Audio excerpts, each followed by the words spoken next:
even in a world run by Pilgrims and Puritans, crime will happen. When there is crime, there is guilt.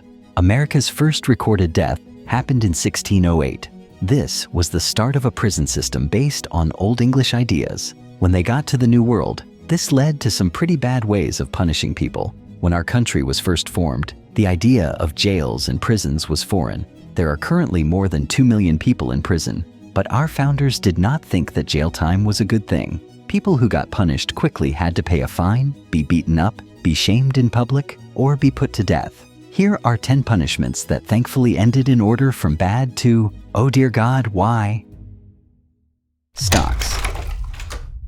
The stocks were probably the most well-known way to punish people in colonial times. In the stocks, your hands and head were locked in a wooden cage, so you could not move. You were then put in town so everyone could see you. It was told that people should throw trash, stones, and other things that shouldn't even be held. The wooden pillory was a modified version of the English bilboes, which were iron rods with chains that were used to keep the victim's arms raised while they were being cuffed to their feet. However, metal was pricey, so they switched to wooden stocks. When you think about all the other options, being put in the stocks wasn't so bad. But one thing that seemed to be true was that fines were thrown together like a painful, forced salad of repentance during the colonial era. It was common to brand, crop, or whip the ears along with the stocks. Sometimes the stocks could be fatal because they could throw things at the prisoner. Flogging. The most common way to do punishment was to flog or whip. There was a post in town whose only job was to publicly beat thieves. People in the colonies did public punishment because they thought people were hard to trick and because they didn't have many other things to do in their free time. A lot of rules were based on religion, and whipping was one of them. People thought it would wake up the spirit and remind the soul that they were supposed to serve God.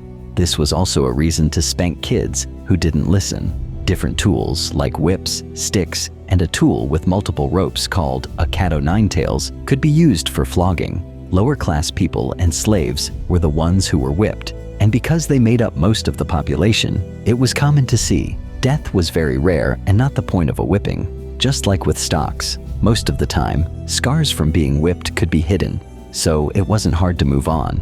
That wasn't the case with the next sentence. Branding. In The Scarlet Letter, Hester Prynne was lucky that her mark was only the letter A and not an A burned into her scalp. There are several places where the word brand comes from. One is the Old English word for burning down, which worked the same way it does with cattle. You heat the metal letter and press it against your skin to make a scar.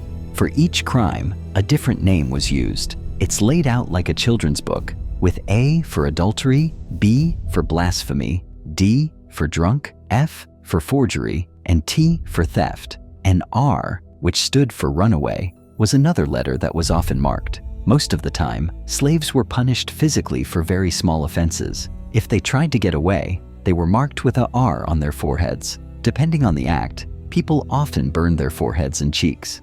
People who do bad things could sometimes beg for forgiveness and get a mark on the arm or hand instead. A scar wouldn't be as bad as losing a whole body part, but being marked for life wasn't something anyone would want. A good example is an ear. Ear cropping. There was a man in England who lived during the rule of King Henry VIII who said he thought the king was dead. Well, it was crime to say that the king wasn't alive. He was put on the rack and his ears were nailed to the bars. His ears were cut off after a day and he was free to go. In this case, the ears were going to be cut off no matter what, but the person was meant to rip their own ears off as a way to get away. There wasn't a set of rules that everyone had to follow when deciding on a punishment. There was no consistency in what people thought was unfair and what they thought was fair. Even within the same line, there were different ways to crop ears. The ears were sometimes hammered to the stocks, sometimes just taken off, and other times only pieces were taken off. Losing your ears was painful and made you look bad, just like branding. It wasn't easy to hide the fact that you no longer had ears. Branks. The brank looks like something out of a horror movie, even though it might not be as painful as losing an ear. Because the brank hurts and makes the person look bad, it is one of the worst punishments. It was used for people who spoke out against the church, spread rumors, or bothered other people. People called it the scold's helm or the gossip bridle. Someone was charged and had an iron cage put over their head. A plate was stuck in their mouth to keep their tongue down. There were times when spikes were added to the plate. The plate was almost always big enough to make you gag for hours while you wore it. To make the brank even more humiliating, you could put a bell or a leash on top of it so that everyone would know you were coming. It is not well known that the brank was used in colonial America. At least, it is not well known that they were used in Europe, but records show that it was used, mostly with slaves. It was possible for the brank to be so bad because there was no set time limit. You could have been in the brank for hours or days. The next penalty, a brank, was mostly for women. Ducking. There are some people who use the terms cucking stools and ducking stools to mean the same thing, but they are not. People put the victim on cucking chairs, which were seats, and walked around town. When someone was strapped in, a ducking stooge was put at the end of a handle that moved up and down, dunking the person through the stool. So many people liked the ducking stools that Maryland finally made it a law that every county has to have one. Like the brank, ducking was mostly used by women who were thieves. The ducking stool was meant to get the accused person to admit or agree to feel bad about their actions. There was no set amount of time that the stool or being underwater could be used. Because of this, people were hurt. It wasn't meant to be fatal to duck, but sometimes people would die of shock or drowning. All of these were punishments made to scare, hurt, or make someone feel bad about themselves. Now we'll talk about the bad things about physical treatment. Don't worry, everyone dies in the end. Hanging.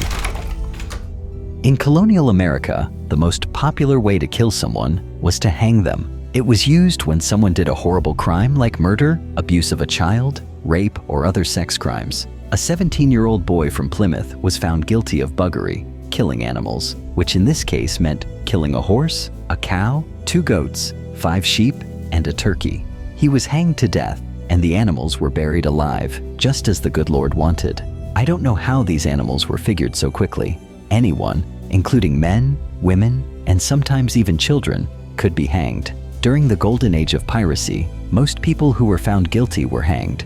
About 10% of the pirates who lived in the Caribbean during this time were hanged in America. Most of the time, the hangman wasn't a professional.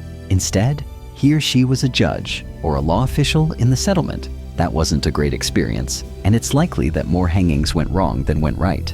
The bad guy would choke to death if the rope was too short, because it wouldn't break their neck. They might get cut off if it went on for too long. This leads to the killing of heads. Beheading. People all over the world know the line, "off with their heads," from either a book or a Disney movie. In colonial America, it was embarrassing for your chopped head to be shown to everyone. In Europe, on the other hand, beheading was only done by the rich and was seen as a respectable thing to do for most of history. It was a quick and easy death if it was done right, but the neck isn't as weak as you might think. People weren't taught how to behead people, just like they weren't taught how to hang people.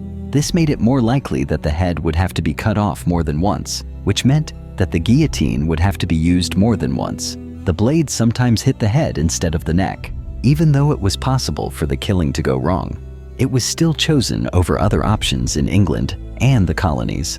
Some people, like Anne Boleyn, were charged with treason and adultery. King Henry VIII could have had her killed at the stake or had her head cut off. It looks like a simple choice for the poor person. Burning at the stake. Some people say that fire is what sets humans apart from animals. People have used their power over fire for both good and terrible things. People have the wrong idea that the Salem witch trials were the start of what would become colonial America. What's wrong is that Salem hung their witches. Though this is true, it doesn't change the fact that burning at the stake was a common and cruel way to kill someone. It came from the Old World to Europe and became a sign of punishment for religion-related crimes. It was used to burn heretics, blasphemers, and rebels. Being burned at the stake has a racist history, just like a lot of other rules and laws in our country. Most of the women who were burned at the stake were black. Most of the time, white women who were found guilty of the same crimes were hung. The fire was also scary for gay people. Because the colonies were very religious, people who were gay were burned as punishment. You might have been lucky enough to be given some kind of therapy before you died. For example, the subject was sometimes strapped with gunpowder that would explode at a certain temperature and kill them right away. Drawn and quartered.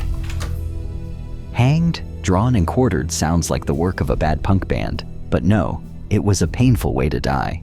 The criminal was to be hung. Then their body would be ripped into 4 pieces after being pulled down from the gallows while still alive. Another version was being dragged to the gallows by a horse, hung until almost dead, and then publicly gutted. The body would then be cut into 4 equal parts. This way of putting people to death wasn't popular, and it seemed like English settlers were more likely to push for it than native immigrants. Because of this, treason was the main act for which someone could be drawn and quartered. Men who were found guilty of treason were the only ones in England who could be hanged, drawn, and quartered. Since there isn't much information about how this was done in colonial America, it's safe to say it was the same process. A lot of the punishments were very harsh and out of the ordinary by today's norms. There are stories about colonists using the broken wheel and putting people in oil to boil them. Both come from the cruel ways people were tortured in Old England in the 1500s, and they both seem like too much for us to accept as part of our history. They weren't on the list because there weren't enough records about them. I feel like we've been through enough heartache already. Before we judge the settlers and the way they punished people too brutally, we should remember that they were living in very hard times or had just been through months of being starved, frozen, and surrounded by death. Racism and fear also played a role in the horrible things that our prison system did. We hope you liked this video. Watch another video here.